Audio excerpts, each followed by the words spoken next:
University మంచి భవిష్యత్తు కోసం తెలుగు విద్యార్థులు ఇష్టపడే యూనివర్సిటీ. కాల్ 9059052378 9059052379.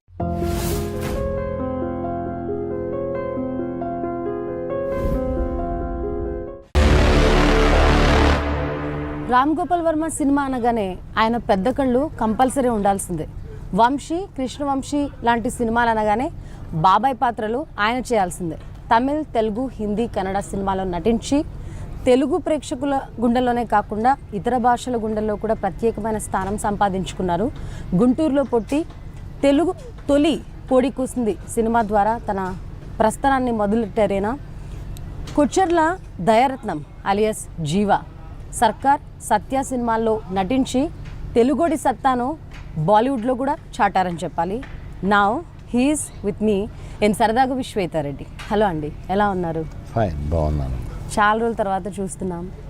అండ్ నేను పుట్టక ముందు నుంచి మీరు సినిమాలో నటించడం మొదలుపెట్టారు. మిమ్మల్ని చూస్తూ పెరిగిన వాళ్ళం మేము.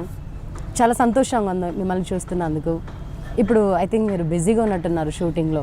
ఏ సినిమా చేస్తారు? కనబడుతుంది కదా, యా యా టైటిల్కి పెట్టలేదు అనుకుంటాను. హీరోల కన్నా క్యారెక్టర్ ఆర్టిస్టులు, సపోర్టింగ్ క్యారెక్టర్స్ చేసిన వాళ్ళు, విలన్ నెగిటివ్ షేడ్స్ చేసిన వాళ్ళకే ఎక్కువ మార్కెట్లో డిమాండ్ ఉంటుంది అని వినిపిస్తుంటుంది టాక్. అది విన్నప్పుడు మీకు ఎలా ఉంటుంది? ఎలా ఉంటుంది అంటే దాన్ని మీరు అన్నారు కదా, మార్కెట్ అనే పదం ప్రయోగం చేశారు మీరు.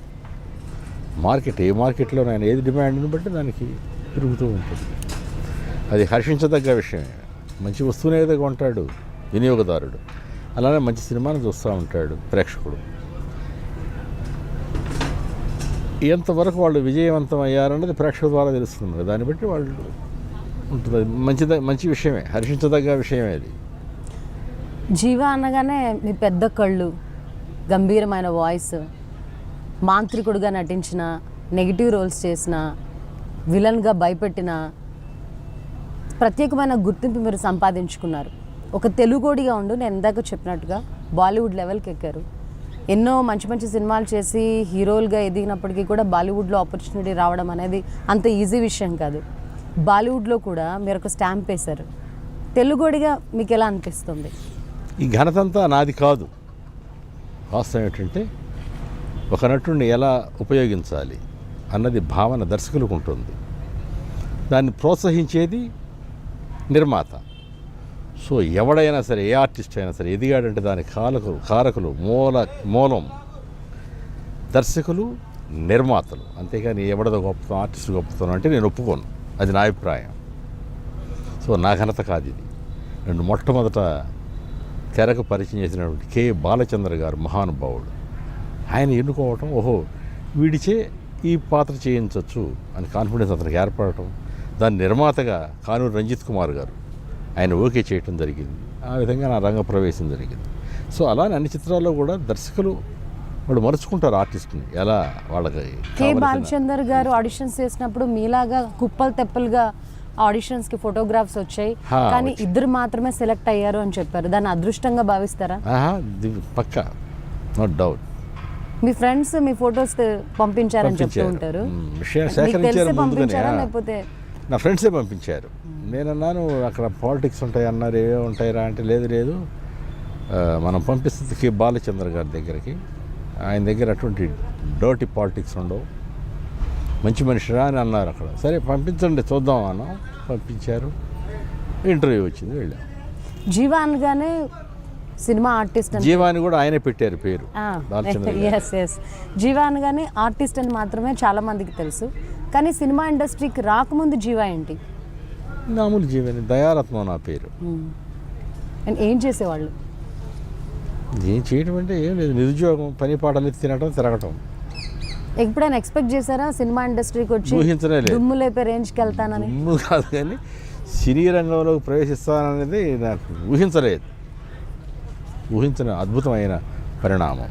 చాలామందికి మొదటి అవకాశం అనేది చిన్న దర్శకుల నుంచి మొదలవుతూ ఉంటుంది. కానీ కె బాలచంద్ర గారు చాలా పెద్ద డైరెక్టర్. ఆయన డైరెక్షన్లో చేయాలని ప్రతి ఒక్క హీరో కూడా అనుకుంటూ ఉంటారు. అట్లాంటిది మీకు ఫస్ట్ అవకాశమే ఆయన దగ్గర నుంచి రావడం ఎలా అనిపించింది? చిన్న విషయం చెప్పాలి మీకు. దీనికి ముందు దాసరి నారాయణరావు గారు నన్ను 1975 స్వర్గం నరకం అనే చిత్రానికి విలన్గా నన్ను స్క్రీన్ టెస్ట్ చేశారు. అది వస్తుందని ఎక్స్పెక్ట్ చేసాం, కానీ రాలేదు. అది మోహన్ బాబు గారు వేశారు ఆ వేషం. మీ పాత్రని నా పాత్ర అనకూడదు, విలన్ వేషానికి నన్ను పిలిపించారు. Okay, audition. మోహన్ బాబు గారు స్క్రీన్ టెస్ట్ చేశారు, అందులో మోహన్ బాబు గారు సెలెక్ట్ అయ్యారు. నేను ఆయన చూసాక హీఈస్ రైట్, ఆయన కరెక్ట్ అనుకున్నాను, నాకు అనిపించింది. నాకంటే అతనే బాగున్నాడు, హైట్, మంచి పర్సనాలిటీ, అతనే కరెక్ట్ అనుకున్నాను నేను. అంటే బాలచంద్ర గారి డైరెక్షన్ లో చేసి ఆ తర్వాత బాలచంద్ర గారు, ఇది 75 నేను చెప్పేది స్వర్గం నరకం, ఇది 78, 79లో అనుకుంటాను. ఇది తొలికోడి కూసింది బాలచంద్ర గారి. మీ బాబుకు కూడా బాలచంద్ర అని పెట్టారు. మహానుభావుడికి దేవుడు, నాకు చిత్రరంగంలో నన్ను ప్రవేశింపజేయటానికి ముఖ్యమైన కారకుడు ఆయనే కనుక నాకు దేవుడు కనుక అలా గుర్తుండిపోవాలని నా బిడ్డకి ఆయన పేరు పెట్టుకున్నాను, కే బాలచందర్. అదృష్టం ఏంటంటే ఆయన ఇంటి పేరు కే బాలచందర్, మా ఇంటి పేరు కూడా కే బాలచందర్. ఎస్, కోఇన్సిడెన్స్ ఉంది సర్నేమ్లో. మామూలుగా డైరెక్టర్ అవకాశం వచ్చిన తర్వాత ప్రొఫెషనల్గానే మనం చూస్తుంటాం, ప్రొఫెషనల్గా గాడ్ ఫాదర్ అంటూ ఉంటాం. కానీ మీరు దేవుడు అనే గొప్ప పదాన్ని యూజ్ చేశారు కదా. వ్యక్తిగతంగా ఎంతో సాన్నిహిత్యం ఉంటే కనుక అలాంటి వర్డ్స్ యూజ్ చేయం కదండి. మీకు ఎటువంటి సాన్నిహిత్యం ఉంది వ్యక్తిగతంగా బాలచంద్ర గారితో? బాలచంద్ర గారితో ఒక అద్భుతమైన వ్యక్తి. మనం చెప్పడం, నేను చెప్పక్కర్లేదు, ఆయన గురించి అందరికీ తెలుసు. బాలచంద్ర గారంటే ఏమిటి అన్నది అందరికీ తెలుసు. చిత్ర పరిశ్రమ మీద క్షుణ్ణంగా అన్నీ తెలిసిన వ్యక్తి, గొప్ప వ్యక్తి. మీరు విలనిజం చేశారు, నెగిటివ్ రోల్స్ చేశారు, మాంత్రికులు చేశారు, దయ్యం సినిమాలో అదరగొట్టేశారు. మామూలుగా విలన్ అంటే విలన్ పాత్రలు మాత్రమే చేసుకుంటూ వెళ్తారు. సపోర్టింగ్ క్యారెక్టర్స్ అంటే సపోర్టింగ్ క్యారెక్టర్స్ ఆ లైన్ పట్టుకునే ముందుకు వెళ్తారు. ఎందుకంటే ఎక్స్పెరిమెంట్ చేస్తే మళ్ళీ ఎక్కడ మనం ఫెడ్ అవుట్ అవుతామో అని ఆలోచిస్తారు. కానీ అన్ని పాత్రల్లోనూ నటింపజేస్తూ ప్రేక్షకులతో యాక్సెప్ట్ కూడా అయ్యారు మీరు. అన్ని పాత్రల్లో చేయాలనే ఆలోచన వచ్చిన దర్శకులకి నేను థ్యాంక్స్ చెప్పాను. ఇందాక నేను చెప్పాను, మళ్ళీ చెప్తున్నాను.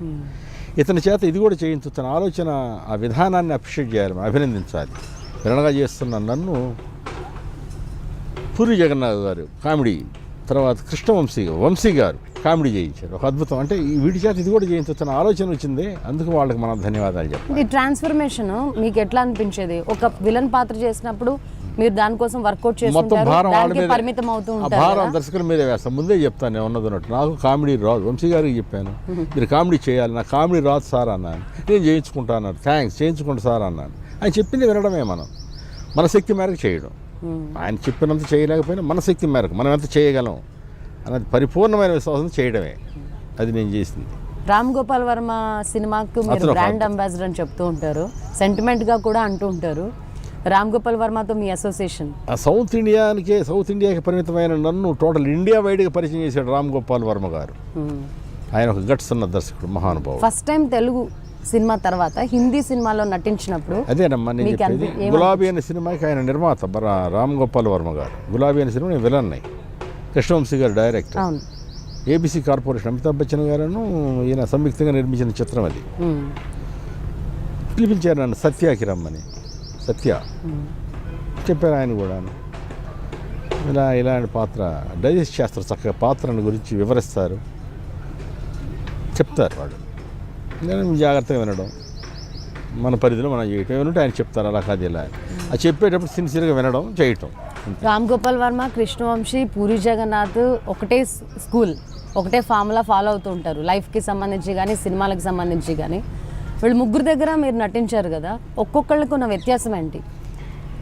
వివరించడానికి ఏమన్నా డిఫరెంట్ ఉంటుంది. వాళ్ళు ఒకే స్కూల్ అనకూడదు, మీరు కూడా ఒకే స్కూల్ ఏం కాదు, అది భిన్నంగా ఉన్నాయి. మనుషులు ఒక చోట ఒక దగ్గర అందరూ చేసినప్పుడు వాళ్ళ ఆలోచన విధానాలు. అంటే పూరి జగన్నాథ్, కృష్ణవంశీ గురువు గారు కదా రామ్ గోపాల్ వర్మ, ఆయన ఎక్కువ ఫాలో అవుతా ఉంటారు. ఆ ప్రభావం ఉండదు వాళ్ళ మీద. దర్శకుడుగా పూరి జగన్నాథ్ గారి ప్రభావం ఆయన శిష్యుల మీద కానీ, పూరి జగన్నాథ్ గారి గురువు గారి ప్రభావం ఆయన మీద కానీ ఉండదు. ఎవరికి వాళ్ళు ప్రత్యేకించి వాళ్ళ ఒక ఒరవడి ఒకటి ఉంటుంది, వాళ్ళ పద్ధతి. ఆ విధంగానే చేశారు, నేను గమనించింది అది. ఒకే విధంగా ఉంటే అది వేరేగా ఉండేది కదా. మరి డిఫరెంట్గా కనపడ్డాను చూడండి, మీరు ఈ చిత్రాలు పరిశీలించండి. మీరు చెప్పిన దర్శకులు 4 చిత్రాలని వేరుగా ఉంటుంది. అంటే వాళ్ళ ఇదిలో తీసుకెళ్ళిపోతారు. ఎవరితో చేయడం బాగా కంఫర్టబుల్ అనిపిస్తుంది? అందరితో, నాకు ఎవరితో చేసినా ఒకటే. మనం పని చేస్తున్నాం, పక్క మొత్తం మనసు పెట్టి లగ్నం చేసి చేస్తాం.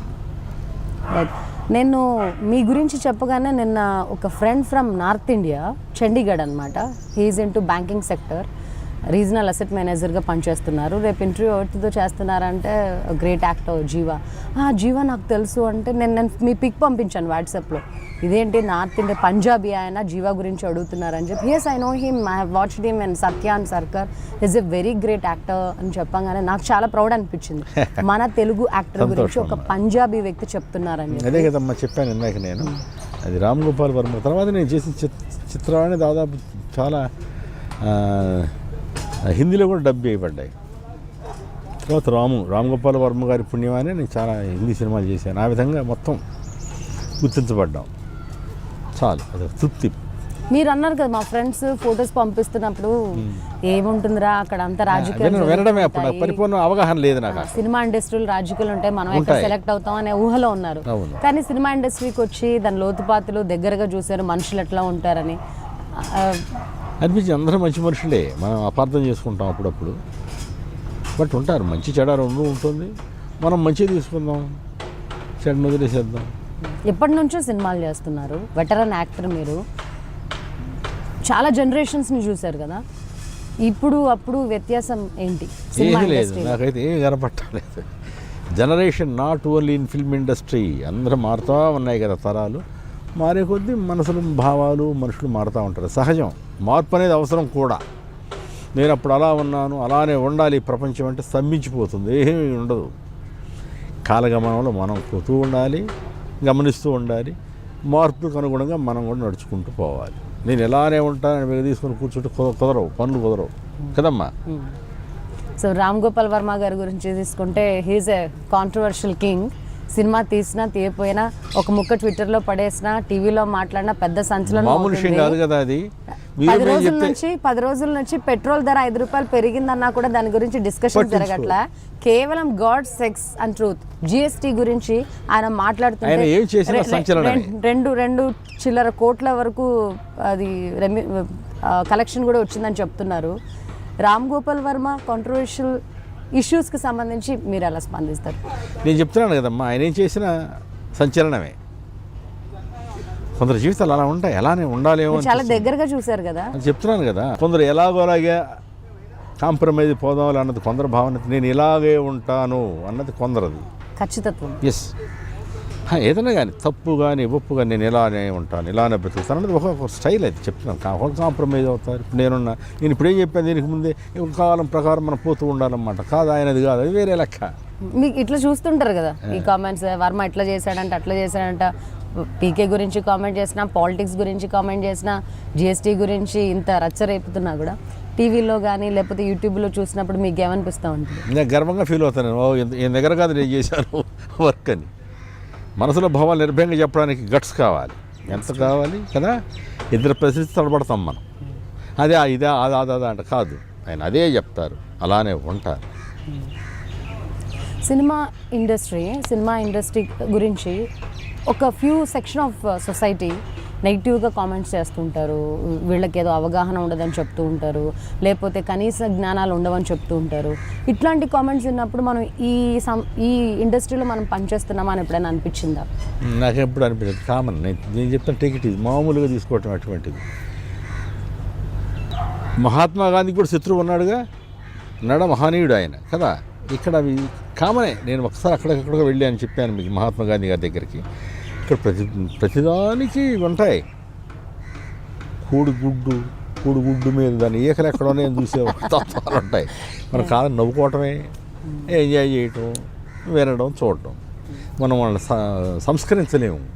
మహానుభావుల వల్లనే కాలేదు. మహానుభావులు ఉన్నారే, వాళ్ళ వల్ల, దేవుళ్ళ వల్ల కాలేదు మనుషులు సంస్కరించడం, వాళ్ళని బాగు చేయటం. ఏం చేస్తామమ్మా? సమాజంలో డాక్టర్లు ఉన్నారు, అడ్వకేట్లు ఉన్నారు, పోలీసులు ఉన్నారు, పొలిటీషియన్లు ఉన్నారు. కానీ సినిమా వాళ్ళు అనగానే ప్రత్యేక దృష్టి ఎందుకు పెడతారు? దృష్టి కూడా కాదు, ఒక విధంగా వాళ్ళకన్నా గుర్తింపు. ఇప్పుడు ఒక జిల్లా కలెక్టర్ గారు ఉన్నారు, ఆ కలెక్టర్ గారికి ముందు బంట్రోత్ ఉంటాడు. బంట్రోత్ ఉన్నప్పుడు ఓహో ఈయన కలెక్టర్ గారు అని గుర్తింపు ఉంటుంది కదా. ఇప్పుడు ఒక పోలీస్ అధికారి, ఆయన డ్రెస్సు, దాని ముందు ఒక జవాను అంటే ఓహో వీళ్ళిదా. ఈ సినిమా యాక్టర్కి అక్కడ చిన్న నటుడు అని, పెద్ద నటుడు అని, వాళ్ళగానే వాడు నటుడు రాని ఈ త్వరగా ఈ సంఘంలో గుర్తించబడతాడు వాడు. కదా. ఆ గుర్తింపు వీళ్ళకి ఎక్కువగా ఉంటుంది, అవకాశం ఒకటి ఒక ఉంది. రాజకీయ నాయకుడితో ఫోటో దిగాల, ఒక సీనియర్ నటుడితో ఫోటో దిగాల అన్న ప్రశ్న వచ్చినప్పుడు టక్మని సీనియర్ నటుడితో దిగుతారు. ఎందుకు ఆకర్షణ? అక్కడే అసూయ, రాగద్వేషాలు కొంచెం ఎక్కువగా ఉంటాయి. ప్రేమించడాలు ఉంటాయి, ద్వేషించడాలు కూడా ఉంటాయి. ఎక్కడైతే ఎక్కువ అభిమానింపబడతారో అక్కడ ద్వేషం కూడా ఉంటుంది. అది కూడా భరించాలి, తప్పదు. సినిమా అనే పదాన్ని మీరు ఎలా వర్ణిస్తారు? వర్ణించడం అంటే సినిమాగానే చూడాలి మనం. సినిమా బట్ నిజ జీవితానికి మనం ఆపాదించుకోవచ్చు. సినిమా అంటే కొంతసేపు ఎంటర్టైన్, ఆ థియేటర్లో కూర్చొని నయనానందం, నేత్రానందం, మనసుకు ఆనందం, ఆహ్లాదం నవ్వుకుంటూ రావాలి. ఇంట్లో ఉండి బాధలు, ఈ బాధలు మళ్ళీ సినిమా హాల్లో కూడా బాధలు తట్టుకోలేం కదా. ఉండాలి ఎక్కడో ఒక చోట ఉంటే పర్లేదు. సినిమా నటుడు, సినిమా ప్రేక్షకుడు జీవ ప్రేక్షకుడుగా ఉండడానికి ఇష్టపడతారా, నటుడిగా ఉండడానికి ఇష్టపడతారా? నేను ఇంతకుముందు పిచ్చ ప్రేక్షకుడిని. అతను చిన్నప్పుడు ఎన్టీ రామారావు గారి సినిమాలు, కత్తి యుద్ధాలు, నాగేశ్వరరావు గారి, కాంతారావు గారు అన్నీ చూసేవాడిని సినిమాలు బాగా. నాటకాలు కూడా చూసేవాడిని నేను. నాటకాలు వేస్తుంటే అక్కడికి వెళ్ళి చూసేవాడిని. నేను పెద్ద గొప్ప నటుడిని కాదు, స్టేజ్ ఆర్టిస్ట్ కాదు. అన్నప్పుడు నాటకాలంటే ఇష్టం నాకు, చిన్నప్పటి నుంచి చూస్తూ ఉండేవాడిని. సినిమా ఇండస్ట్రీకి వచ్చేంత వరకు ఒక జీవితం, ఇండస్ట్రీకి వచ్చిన తర్వాత రంగుల ప్రపంచం, గ్లామర్ ప్రపంచం అంతా ఉంటుంది. మీతో ఉన్న స్నేహితులు, చిన్నప్పటి నుంచి ఉన్న స్నేహితులు, మీ ఫ్యామిలీ ఫ్రెండ్స్ కానివ్వచ్చు, వీళ్ళంతా ఎలా ఫీల్ అవుతుంటారు మీ గురించి? చాలా హ్యాపీగా, చాలా. నేను అందుకని ఇప్పుడు కూడా షూటింగ్ లేదంటే గ్యాప్ వస్తే గుంటూరు వెళ్తాను. నేను అందుకే గుంటూరు వెళ్తాను, రీఛార్జ్. మళ్ళీ అక్కడ నా పాత మిత్రులు ఉంటారు, వాళ్ళందరూ కలుసుకొని వస్తాను, మళ్ళీ వచ్చి షూటింగ్ చేసుకుంటాను. వెళ్ళినప్పుడు అంటే ఎట్లా ట్రీట్ చేస్తుంటారు మేము? మామూలుగా అదే ఉండదు, ప్రత్యేకించి వచ్చేట సినిమా ఎరా అని అదే ఉండదు. ఎరా అంటే ఎరా, మామూలుగానే అక్కడ ఉన్నట్టే ఉంటాం. ఇక సినిమాకి సంబంధించి సినిమాలో పాత్రలు కానీ, లేకపోతే సినిమా ఇండస్ట్రీలో వచ్చిన తర్వాత ఎన్నో ఒడిదుడుకులకు లోనయ్యాము, సినిమా వల్ల ఇలాంటి పాఠాలు నేర్చుకున్నాము, చాలామంది మీలాంటి సీనియర్ నటులు చెప్పడం జరిగింది. ఎంతోమంది సీనియర్ నటులు కూడా అలాంటి బాధను చూసిన సంఘటనలు, వాళ్ళ అనుభవాలు ఉంటాయి కొందరికి వాళ్ళ అనుభవాలు. అంటే సినిమా ఇండస్ట్రీకి వచ్చి మీరు నేర్చుకుంది ఏంటి? నేర్చుకునే వచ్చాను చాలా. అంటే బయట ప్రపంచం, ఇప్పుడు నేను అనేదమ్మా, సినిమాల్లోకి వచ్చి నేర్చుకునేదంటే నటనే నేర్చుకుంటాం, ఇంకేం నేర్చుకుంటాం మనం? అంటే ఈ రంగంలో మీరు చూసిన ఒడిదుడుకులు ఏం లేవా? ఏమీ లేవు. మీరు లక్కీ అని చెప్పాలి. చెన్నై కూడా అయితే కష్టాలు తట్టుకోలేడు వాడేం మనిషి. ఈ లెక్కలో అది తీసుకోదగ్గ విషయాలేం కాదు. నువ్వు వస్తున్నావు సినిమా యాక్ట్ అవ్వడానికి, కష్టాలు పడుతున్నావు. నేను ఇది కష్టపడ్డాను, నాకు మీరు సానుభూతి వ్యక్తపరచడం, అది విషయాన్ని ఇది చేశాను, ఆ కష్టపడ్డాను. నేను ఎందుకు చేసావు, ఎందుకు కష్టపడుతున్నావు? మీ సినిమా జర్నీ, మీ సినిమా లైఫ్ యొక్క ప్రభావం మీ పర్సనల్ లైఫ్ మీద పడింది అనుకుంటున్నారా, ఫ్యామిలీ లైఫ్ మీద? లేదు ఏం పడదు. అది సపరేట్ ట్రాక్ మీద ఇది. ఈ సినిమా వాళ్ళు షూటింగ్లు ఎప్పుడు పడితే అప్పుడు చేస్తుంటారు, ఏదో అర్ధరాత్రులు వస్తారు, మాతో గడపరు అని భార్యలు ఎక్కువగా కంప్లైంట్ చేస్తుంటారు కదా. అవన్నీ ఎక్కడ ఉండవు పాపం. అర్ధరాత్రులు అన్ని షూటింగ్లు ఉండవమ్మా. నైట్ ఎఫెక్ట్ అంటారు, అప్పుడు ఉంటుంది. రోజు ఉండదమన్నా ఉండదు కదా, ఎప్పుడో ఉంటుంది. ఆ మాత్రం కూడా చేయకపోతే వేస్ట్ కదా, చేయాలి. ఇంట్లో ఎట్లాంటి బాధలు? ఇంట్లో ఎలాంటి హ్యాపీ. మా ఆవిడ అద్భుతమైన ఆవిడ మాకు, అందులో సమస్య లేదు. కోపం నన్ను పూర్తిగా సహకరించిన నా భార్య. మీ సినిమాలు చూస్తుంటారా, మీతో కలిసి చూస్తుంటారా? అప్పుడప్పుడు తీసుకెళ్తాను, ఆవిడ టీవీలోనే చూస్తుంది. నా కూడా రమ్మంటే కొంచెం ఇబ్బంది పడుతుంది, అందుకే నేనే. ఆవిడ కూడా తెలుసు ఆ బాధలన్నీ. వద్దులేయా అంటే బయట ఎంతమంది తప్పప్పులు చెప్పినా కూడా భార్యలు చెప్తే మనం అది ఫైనల్ జడ్జిమెంట్గా భావిస్తూ ఉంటాం కదా. మీ క్యారెక్టరైజేషన్, మీ పాత్రల గురించి కరెక్షన్స్ కానీ ఇట్లా కాదండి ఇంకా బాగా చేసి ఉండాల్సిన అటువంటి సలహాలే ఇవ్వరు ఆవిడ. సినిమా గురించి చర్చ ఉండదు అసలు. ఇంట్లో విషయాలు, ఈ విషయాలు ఇంటికి వచ్చాక ఈ విషయాలు, ఈ సినిమాకి సంబంధించిన విషయాలు ఏమి ఉండవు. ఇద్దరు బాబులు అని చెప్పారు కదా, బాబు హీఈస్ ఆల్రెడీ ఇంటూ డైరెక్షన్ అనుకుంటున్నాను, బాలచంద్ర గారు. అవునమ్మా. ఇంకో అబ్బాయి ఏం చేస్తారు? మల్టీమీడియా యానిమేషన్, బెంగళూరులో జాబ్ చేస్తున్నాడు, రీసెంట్గానే వెళ్ళాడు. ఓకే. మన మీడియా కోసం చేయట్లేదా, ఇండస్ట్రీకి రావాలనే ఇంట్రెస్ట్ లేదా తనకి? లేదమ్మా. మీకు బాగా ఇన్ని పాత్రలు చేశారు కదండి, మీకు బాగా నచ్చిన పాత్ర? అన్ని పాత్రలు నచ్చినాయి నాకు, ఒకటే నచ్చింది అనడం తప్పు. అన్ని పాత్రలు, ఏ పాత్ర ఇచ్చినా పరిపూర్ణంగా ఆస్వాదిస్తా ఆ పాత్రను నేను. ఒక్క సీన్ అయినా, ఏ వేషం అయినా, ఎవరి దగ్గర అయినా, ఏ దర్శకుడి దగ్గర చేసినా అన్నీ మంచివి. ఏది మంచిది ఇది చెడ్డది కాదు, మనల్ని బట్టే కదా వాళ్ళు ఇస్తారు. ఈ నటుడు ఇది చేస్తాడు, ఈ పాత్రకి వీడు సరిపోతాడని వాళ్ళు నిర్ణయం తీసుకొని ఇస్తారు. దానికి మనం న్యాయం చేసి రావటం మన చేతనైనంత. పరిపూర్ణంగా నేను న్యాయం చేశానని చెప్పను, నా మేరకు నేను ఎంతవరకు చేశాను అంతవరకు చేసి వస్తాను. ఇన్ని సినిమాలు చేశారు, మీతో పాటు చేసిన సపోర్టింగ్ క్యారెక్టర్ ఆర్టిస్టులు, వీళ్ళలో ఎక్కువగా ఎవరితో మీకు సాన్నిహిత్యం ఉంది? అందరితో కలిసి మెలిసి ఉంటాం. నాతో సెట్లో ఉన్నప్పుడు అందరూ నాతో చక్కగా బిహేవ్ చేస్తారు, నేను వాళ్ళ దగ్గర అలానే ఉంటాను. ఇప్పుడు యంగర్ జనరేషన్లో మీకు నచ్చిన హీరో ఎవరు? అందరూ నచ్చారు, ఏ ఒక్కళ్ళని కాదు. ఇప్పుడు మన ఆ హీరో ఈ హీరో అందరూ మంచి కుర్రాళ్ళు. చాలా మంది చిన్న సినిమా పెద్ద సినిమా, చిన్న డైరెక్టర్ పెద్ద నాకు అన్నీ డైరెక్టర్, ఒకటే. ఈ మాటలు మాట్లాడుతుంటారు కదా. పెద్ద సినిమా చిన్న సినిమా అని నాకు లేదు, అన్నీ నా దృష్టిలో ఒకటే. పెద్ద సినిమా ఆయన ఎక్కువ ఖరీదు పెట్టుకున్నాడు కదా ప్రేక్షకుడు, చిన్న సినిమాని తక్కువ ఖరీదు పెట్టుకున్నాడు కదా, ఒకే రేటు ఉంటుంది. చాలా సందర్భాల్లో కొన్ని సంఘటనలు కూడా జరిగాయి. చిన్న సినిమా అని చెప్పి థియేటర్స్ ఇవ్వడం లేదు, పెద్ద పెద్ద అవి ప్రొడ్యూసర్లు వేరే థియేటర్స్ని సమస్యలు, మనకు ఆక్యుపై సంబంధించినవి కాదు. చేసుకుంటున్నారు. అది బిజినెస్ సంబంధించింది. అది నాకు అసలు అవగాహన లేదు దాని మీద. థియేటర్లో ఎందుకు దొరకవు నాకు తెలియదు. నా దృష్టిలో పెద్ద సినిమా అయినా చిన్న సినిమా అయినా శ్రమ ఒకటే ఉంటుంది ఆర్టిస్ట్కి. చిన్న సినిమా కనుక కొంచెం చేయడు, యాక్టింగ్ కొంచెం తగ్గించి ఏం చేయడు కదా. వాడు పాత్రకి వాడు పరిపూర్ణంగా న్యాయం చేయాలి కదా. చిన్న సినిమా అని తక్కువ చేయడు, పెద్ద సినిమాని చేయడు.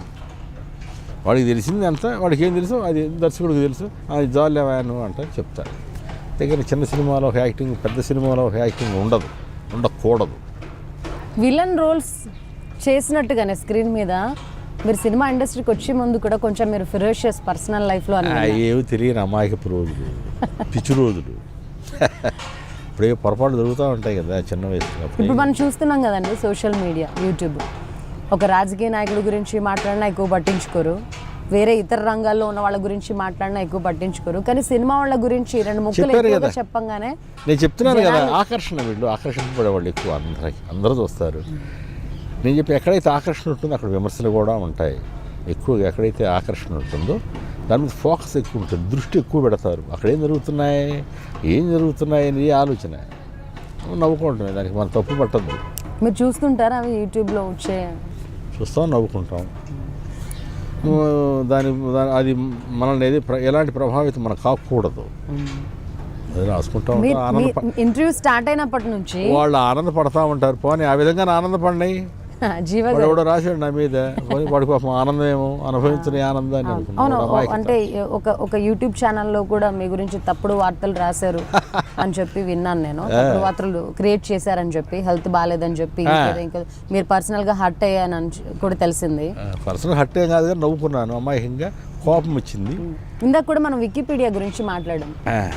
జీవా is a Indian film actor who has started his career in 1984 అని. విషయ సేకరణ పరిపూర్ణంగా ఒక ఆర్టిస్ట్ గురించి రాసేటప్పుడు మీరు విషయ సేకరణ చాలా అవసరం.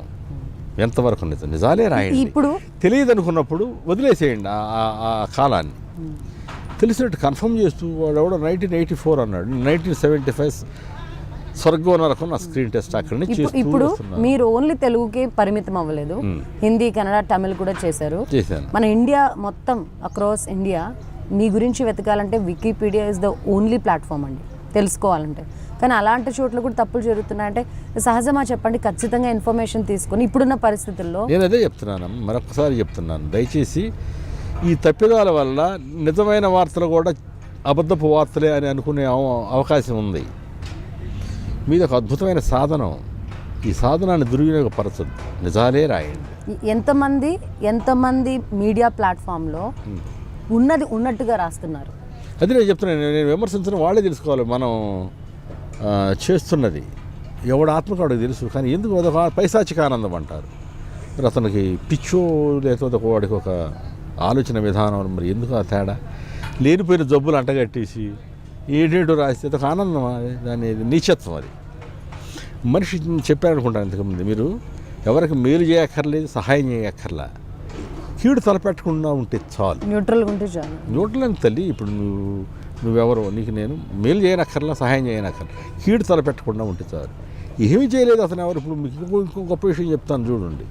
క్రూర మృగాలు ఉన్నాయి, సింహాలు, ఇవి పులులు, ఇవి తర్వాత కాటేసే పాము. దాని ఉనికికి ప్రమాదం అయితేనే పాము కాటేస్తుంది కదా. ఏనుగు ఉంది, దాన్ని డిస్టర్బ్ చేస్తేనే మిమ్మల్ని చంపుతుంది. కానీ మనిషికి ఉన్న రోగం ఏమిటో కానీ అసలు ముఖపరిచయం లేకపోయినా వాడు చెడ్డ చెప్తా ఉంటాడు వీడు. ఇంత నీచుడు అంటే మనుషులను అందరూ నరడం లేదు. దీన్ని ఇలాగే వదిలేస్తే పరిస్థితి ఎక్కడ దాకా పోతుంది? దారుణం అవుతుంది. వాడు ఎప్పుడో ఒకరోజు శిక్ష అనుభవిస్తాడు పాపం. మనుషుల వల్ల కాకపోయినా పైన ఒకడు ఉన్నాడు. దేని ప్రభావం అంటారు? టెక్నాలజీ ప్రభావం అంటారా? బాగా అడ్వాన్స్మెంట్, పైశాచికత్వం అని దానికి ఏమంటారు? నేను అదే అడుగుతున్నాను. సొసైటీలో ఇన్ని రంగాలు ఉండగా సినిమా వాళ్ళ జీవితాలని డిసెక్షన్ చేస్తున్నారు. ఆకర్షింపబడ్డ ఎక్కడైతే ఆకర్షణ ఎక్కువ ఉంటుందో అక్కడ ఇవి కూడా ఉంటాయి, దరిద్రపు ఇవి కూడాను ఆలోచన విధానాలు. మన ఇంటర్వ్యూ మొదలుపెట్టినప్పటి నుంచి నేను చూస్తున్నాను, మీ కళ్ళల్లో కళ్ళు పెట్టి చూస్తున్నాను. చాలా కాన్ఫిడెంట్గా ఉన్నారు. ఏ విషయం అడిగినా అసోసియేషన్ అందరితో బాగుంటున్నానని చెప్తున్నారు. అన్ని పాత్రలు నచ్చాయని చెప్తున్నారు. చాలా క్లారిటీతో ఉన్నారు, కాన్ఫిడెంట్గా ఉన్నారు. మిమ్మల్ని మీరు ఇన్ని సంవత్సరాల సినీ జీవితం తర్వాత కూడా ఈ ఏజ్లో కూడా ఇంత స్టేబుల్గా పెట్టుకోవడానికి what is the secret behind it? Secret ఏమీ ఉండదు, మన మనసే ఉన్నది ఉన్నట్టుగా మాట్లాడుకుంటూ పోతే ఏమీ ఉండదు అంటే నాకు అనిపిస్తుంది.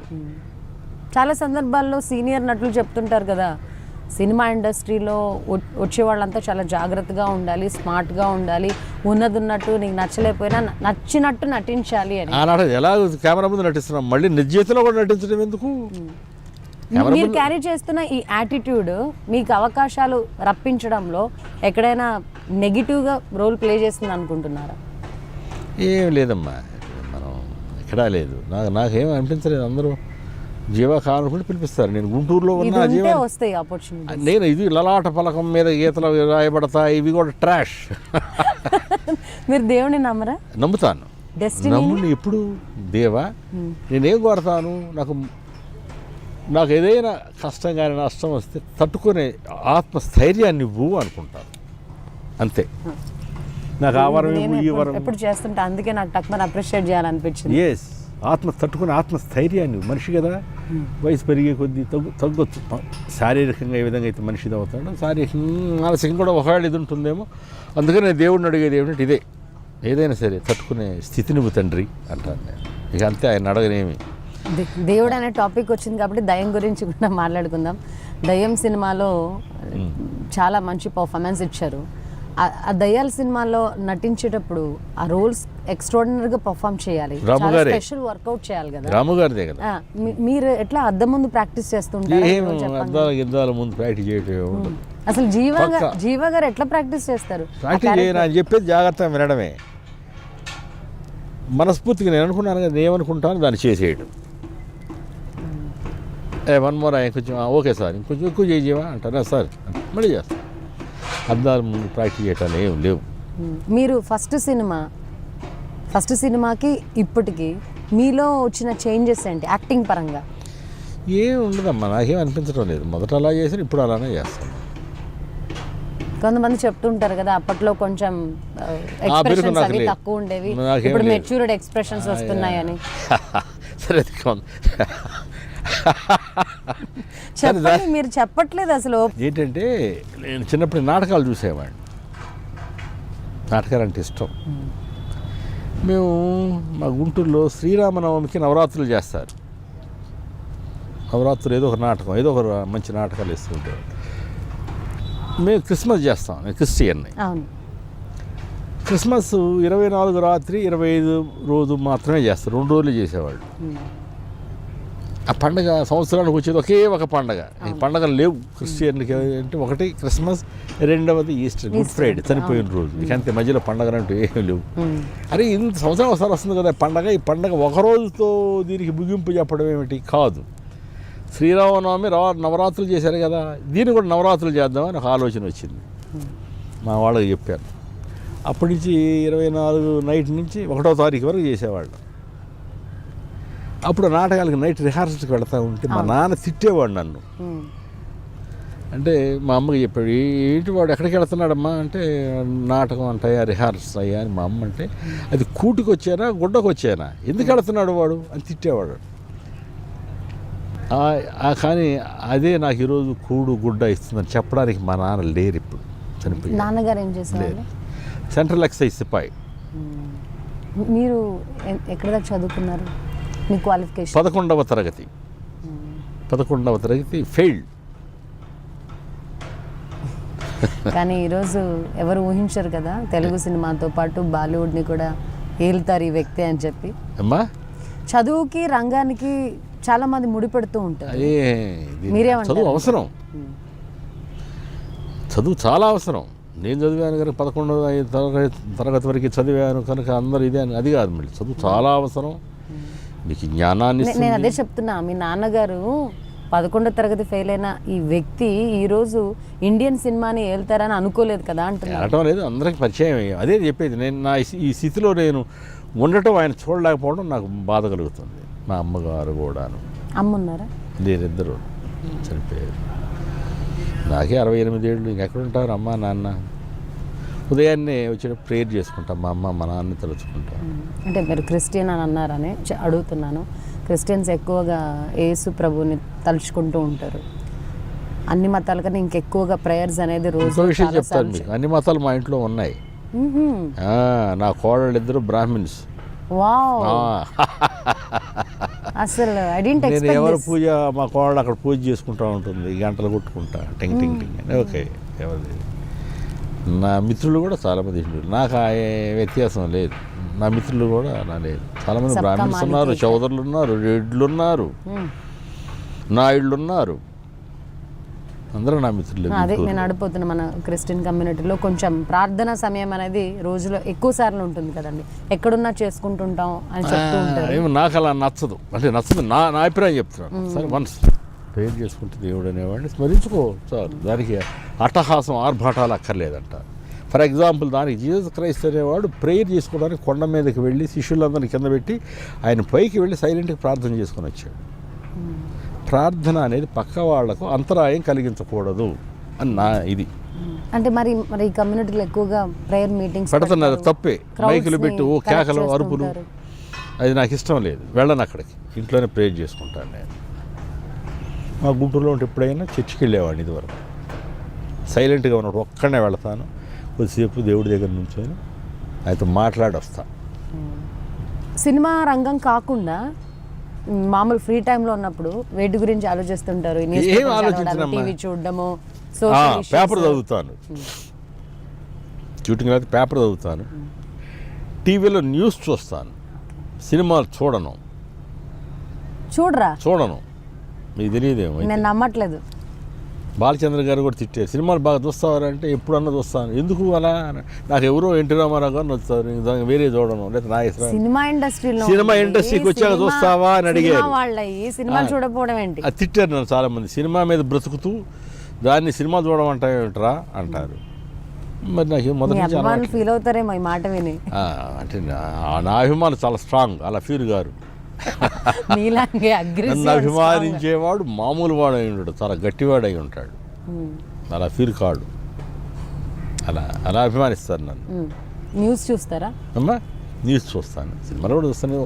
నచ్చిన సన్నివేశం ఏదైనా ఉంటే చూస్తాను. పాత సినిమాలు, న్యూస్ కొత్త సినిమాల్లో కూడా ఎక్కడైనా మీలాంటి వాడు ఎవరైనా చెప్తే అదే సినిమాల సన్నివేశం ఎక్కువ ఉంటుంది. డబ్బు ఆ దశ నుండి ఒక్కసారి దిగదారే తెలియని నిరాశ నిస్పృహ వస్తుంది. అది నువ్వు ముందే గెస్ చేయగలగాలి. ఇంత ఆయాచితంగా వచ్చిన ఏవి స్థిరం కాదని తెలుసుకోవాలి మనకు కదా. వస్తున్నాయి అలానే ఎలా ఆశిస్తాం, అది మళ్ళీ మూర్ఖత్వం, అమాయకతే. చాలా సందర్భాల్లో రీసెంట్ గా ఎలా ఉంటుంది? శ్వేత బసు ప్రసాద్ కూడా చెప్పింది, అంటే మేము విలాసాలకు అలవాటు పడి ఉంటాము, ఒక్కసారిగా డబ్బు చేతికి రాకపోతే మరి విలాసాలకు అలవాటు పడిందేమో. అది కాదు కూడా అందరూ విలాసాలకి ఏం అలవాటు పడరు. నేను చెప్తున్నాను, ఒకళ్ళలో ఉన్నది అందరూ ఇలానే ఉంటారు అనుకోవడం కూడా తప్పు. అందరూ విలాసాలకు అలవాటు పడతారనే మాట అమ్మాయికి వర్తిస్తుంది ఆ పదం. ఎవరైనా అది తప్పు, మన అందరినీ అనకూడదు. ఇప్పుడు నా అలవాట్లు ఏవి ఉన్నాయి, సినిమా ఇండస్ట్రీ అందరూ ఇలానే ఉంటారు అనకూడదు. సినిమా ఇండస్ట్రీలో పంక్చువల్ సిస్టమాటిక్ లైఫ్ అనుభవిస్తున్న వాళ్ళు ఉన్నారు, అడ్డదారులు తొక్కుతున్న వాళ్ళు కూడా ఉన్నారు. అది ఏ రంగంలో ఉన్నవాడు అనుభవిస్తాడు. అది నువ్వు వెళ్ళి సక్రమంగా వెళ్ళమ్మా నేను చెప్పి, నీ డ్యూటీ ఏదైనా సరే మనం డ్యూటీని దేవుడుగా భావిస్తే దేవుడుగానే భావించాలి. మనకు కనపడే దేవుడు, కనపడని దేవుడు ఏమో చెప్తున్నాను నేను, కాదనడం లేదు. మరి కనపడుతున్న దేవుడు ఎవరయ్యా అంటే మన కన్న తల్లి, అమ్మ, నాన్న. ఆ తర్వాత నువ్వేదైతే చేస్తున్నావు ఆ వృత్తి మనకి అన్నం పెడుతుంది, మనం కాపాడదు, దాన్ని గౌరవించాలి. అంటే చాలా మంది చెప్తుంటారు కదా సినిమా వాళ్ళు, సినిమాలో ఆపర్చునిటీస్ రావాలంటే, అవకాశాలు రావాలంటే ఒక్కొక్కసారి అడ్డదారులు తొక్కక తప్పదు. అది ఏదో చెప్తా ఉంటారు, అపరిపక్వత అంటారు దాన్ని. చెప్పుకోవడం ఇప్పుడు ఉంటాయి, దీనికి లుసుగులు దానికి ఉంటాయి. నువ్వు ఆశించిన పదం వాడటమే తప్పది. ఆశించావు కనుక అడ్డదారులు తొక్కమన్నారు, ఎదుటి బ్లేమ్ చేయటం. నువ్వెందుకు అడ్డదారులు తొక్కను? అందరు అడ్డదారులు తొక్కే వచ్చారా? కాదు కదా. ఇవి తప్పుడు మాటలు. సో ఇప్పుడు నేను అడ్డదారులు దొక్కాను ఈ జనరేషన్ నటులకు మీరు ఏం చెప్తారండి? ఎవరైతే ఈ డ్రగ్స్ కి అలవాటు పడి, లేకపోతే అవకాశాలు లేక డిప్రెషన్లోకి వెళ్ళిపోయి సూసైడ్లు చేసి, ఏం చెప్పినా అందరూ వాడికి మనకంటే ఎక్కువ తెలుసు. ఎవడు చెప్పినా ఎవడు వినడు, అందరం మేధావులే. వాడు ఇది తింటాడు, ఆ మట్టి తినడు, వాడు అన్నవే తింటాడు. వాడు మత్తులో ఉన్నా కూడాను. ఇలాంటి అనుభవం ఉన్న యాక్టర్స్ అలా వదిలేయకూడదు కదా, చెప్పాలి కదా. వింటారా వినరా అనేది వాళ్ళ ఇష్టం. చెప్పడం మన ధర్మం, వినకపోతే నీ కర్మం అది అంటారే, అది కూడా కాదు. చెప్పినా వినరు. మహానుభావులు దేవుళ్ళ రూపంలో చెప్పారా, విన్నారా మనుషులు? మరి ఇప్పటికి అసలు ఏం ఉండేది కాదు కదా, ఇన్ని గొడవలే ఉండేవి కాదు కదా. మహాత్ముడు అన్ని మతాల్లో, అన్ని కులాల్లో పుట్టారు పాపం. మహాత్ముడు చెప్పారు, విన్నారా? వినరగాక వినరు, అంతే. ఇక ఇది ఫ్రస్ట్రేషన్ ఇదిలో ఉండి చెప్పడం కాదు, నేను నిరాశ నిస్పృహతో చెప్పే మాటలు కాదు. మారరు. మీ జనరేషన్కి ఇప్పుడు జనరేషన్కి మెంటల్ స్టేటస్లో ఎట్లాంటి డిఫరెన్స్ ఉందంటారు, ఆలోచన ధోరణిలో? నాకు ఇప్పుడు కనపడుతుంది ఏంటంటే, ఈ సెల్ ఫోన్ ఒకటి వచ్చింది, ఈ టెక్నికల్గా ఏదో అభివృద్ధి చెందామంటారు, సర్వనాశనం చేసింది పిల్లల జీవితాన్ని. ప్రతి పని పాట ప్రతివాడు ఫోన్ పట్టుకుంటాడు. ఇదే పనే. ఫోన్ వస్తే మాట్లాడు, నేను కాదని. ఇంటి దగ్గర నుంచి ఫోన్ వచ్చింది. మీది ఆండ్రాయిడా? నాకు ఫోన్లో అసలు తెలియదు, నాకు పరమ అసహ్యం. ఇప్పుడు మీకు మొబైల్ లేదా? ఉంది, మాట్లాడటం మాత్రమే చేస్తాను ఆ ఫోన్లో, ఇంకేమీ ప్రయత్నం చేయను. అదే సినిమాలో చెప్పినట్టు ఎర్ర బటన్ గ్రీన్ బటన్ నొక్కడం మాత్రమే నాకు తెలుసు. నాకు నిజం మాట్లాడతానా చెప్పయ్యా అంటాను. మా మేనేజర్ షూటింగ్ అని మెసేజ్ పెడతారు, దయచేసి పెట్టద్దు నాయన, ఫోన్లో చెప్పండి నాకు ఇన్ని గంటల కారు వస్తుందని వస్తాను, మెసేజ్లు పెట్టద్దు బాబు అంటాను. ఇప్పుడు యాప్లు వచ్చాయి, ఏం యాప్ లేదు, యాపిల్స్ లేవు, ఏమీ లేవు, యాపిల్స్ లేవు, ట్రాష్. ఇదంతా షో. మనం ఏదో అభివృద్ధి చెందామని ఎదుటివాడు చూపించి బ్యాష్. చాలా మంది కాస్ట్లీ మొబైల్స్ పిచ్చోళ్ళు అవసరమైతే ముందు ఏం చేశారు? ఇది రాకముందు ఏం చేసేవాళ్ళు మీరంతా చెప్పండి? ఈ సెల్ ఫోన్ అనేది మార్కెట్లోకి రావడానికి ముందు ఏం చేసేవాళ్ళు వీళ్ళంతా? ఏం చేసేవాళ్ళు చెప్పండి? సెల్ ఫోను టెలిఫోన్ ఉండేది కదా. టెలిఫోన్ పాపం వస్తే మాట్లాడతాం, ఇంత బిల్లు పెరుగుతూ ఉంటుంది, పెట్టేస్తాం. లేదా రిక్వెస్ట్ ఫోన్ పక్కింటి వాడు చూస్తారు, చాలా అయిపోయిందా అంటారు, అనకపోయినా చూస్తూ ఉంటారు, ఫోన్ పెట్టేసి వస్తాం. ఇప్పుడు ఇది ఒకటి దొరికింది తేరగా కాదు, డబ్బులు ఇస్తున్నారు అనుకో, ఇది ఇడు పట్టుకుంటాడు, వాడు డ్రైవ్ చేస్తూ ఉంటాడు, ఇక్కడ పెట్టి మెడ ఎలా పెట్టిపోతూ ఉంటాడు, వాడు ఒక పిచ్చి ముండా కొడుకులా పోతూ ఉంటాడు. వెనకేమొచ్చింది గుద్దినా తెలియదు. ఇప్పుడు సెల్ఫీలు కూడా ఎక్కువ క్రేజ్. అదే తల్లి, అదేం పిచ్చితనం. కావాలని కారు ఉంటుంది కదా, గ్లాస్ డౌన్ చేసి తల పెట్టి డ్రైవ్ చేస్తాడు, వెనక నుంచి లారీ వచ్చి కొడితే తల అట్లా లేచిపోద్ది కదా. సెల్ఫీ ఒకడు వాడు పిచ్చి పాపం. చూడండి, ట్రైన్తో ఆడుకోవటం ఏంటి సెల్ఫీ. ఇది చాలా ప్రమాదకరమైన దుర్వ్యసనం. సిగరెట్లు, మందు, ఈ ప్రపంచంలో ఏ దుర్వ్యసనాలు అయితే ఉన్నాయి వాటన్నిటికంటే పెద్ద దుర్వ్యసనం సెల్ ఫోన్ మాట్లాడడం. రైట్. మీ అభిమానుల కోసం మీరు ఇచ్చే చక్కటి మెసేజ్. ఏ మెసేజ్? నేను చెప్పాను ఇందాకనే, మళ్ళీ అందరికీ కుదరదు, అన్నిటికీ అన్నీ తెలుసు, ఏదో ఒకటి చెప్పాలి మీ అభిమానులకి. మీరు ఎవరికి నాటు ఇప్పుడు ఈ వీడియో అనేది తెలుగే కాదు, తమిళ కన్నడ వాళ్ళు కూడా చూస్తారు. మీరు ఎవరికి సహాయం చేయకపోయినా పర్వాలేదు, మేలు చేయకపోయినా పర్వాలేదు, కానీ హాని తలపెట్టద్దు, హాని చెయ్యొద్దు, కీడు చెయ్యొద్దు. నేను చెప్పేది అది. మీరు ఎవరికి సహాయం చేయొద్దు, దానం ధర్మాలు చేయొద్దు, వాడు బ్రతికేది బతుకుతాడు, కానీ అపకారం తలపెట్టద్దు, హాని తలపెట్టద్దు, అబద్ధాలు చెప్పొద్దు. అబద్ధాలు నేను సత్యాన్ని అనటం లేదు, ఏదో మావిడికి లేటుగా వచ్చి ఇంకేదో చెప్తా, కొంచెం ఆలస్యమైంది లేమ్మా ఏదో చెప్తా, అటువంటి ఎదుటి మనిషికి కష్టాన్ని నష్టాన్ని కలిగించే అబద్ధాలు చెప్పొద్దు. మరి ముఖ్యంగా దీని ఏమంటారు, మీ మీడియా వాళ్ళకి నా విజ్ఞప్తి, అబద్ధాలు రాయొద్దు. అది అంతటి నీచమైన బ్రతుకు ఇంకొకటి లేదు. నిజాలు రాయండి, నిజాలు మీరు నిర్భయంగా రాయండి. చెప్పవలసిన చాలా ఉన్నాయి, మీ వలన ప్రజలకు చాలా చాలా చాలా విషయాలు తెలుసుకోవాల్సినవి ఉన్నాయి, అవి చెప్పండి. వాళ్ళని ఉత్తేజం చేయండి విషయంలో, వాళ్ళని చేయండి. కానీ ఇటువంటి మురికి బూత్ పదం ఏదంటే, ప్రపంచంలో బూత్ పదం ఉంది, ఆ పదం నేను ఉచ్చరించను, అది వాడికి వర్తిస్తుంది అలా చేసిన వాళ్ళ. రైట్. అయితే చాలామంది సినిమా ఇండస్ట్రీలో విలన్ రోల్స్ అంటే విలన్ పాత్రకే పరిమితం అవుతూ ఉంటారు, నెగిటివ్ రోల్స్ అంటే నెగిటివ్ రోల్స్కే పరిమితం అవుతూ ఉంటారు, క్యారెక్టర్ సపోర్టింగ్ ఆర్టిస్ట్గా కూడా పరిమితం అవుతుంటారు. కానీ జీవా గారు అలా కాకుండా అన్ని పాత్రలు చేసి తెలుగు, తమిళ్, హిందీ, కన్నడ సినిమా ఇండస్ట్రీలో వాళ్లకు ఇంగితం ఉండదు, కామన్ సెన్స్ ఉండదు అని చాలామంది చెప్తూ ఉంటారు. కాకపోతే ఇక్కడ ఒక సినిమా వ్యక్తి అయినప్పటికీ కూడా దయచేసి ఒకరి జీవితంతో ఆడుకోవద్దు. మీరు ఏం రాసినా ఏం చూపించినా అది నిజమా కాదా అని తేల్చుకొని రాయండి. ఇతరులకి అపాయం తలపెట్టద్దు. వీలైతే మీరు నిశ్శబ్దంగా ఉండండి, కానీ కీడు మాత్రం చేయొద్దనే చక్కటి మెసేజ్ ఒక సినిమా యాక్టర్గా చెప్తుండడం నిజంగా మనందరం గర్వించదగ్గ విషయమే. దిస్ వీక్ సరదాగా Vishwetha Reddy, exclusively in iDream. Thanks for watching me.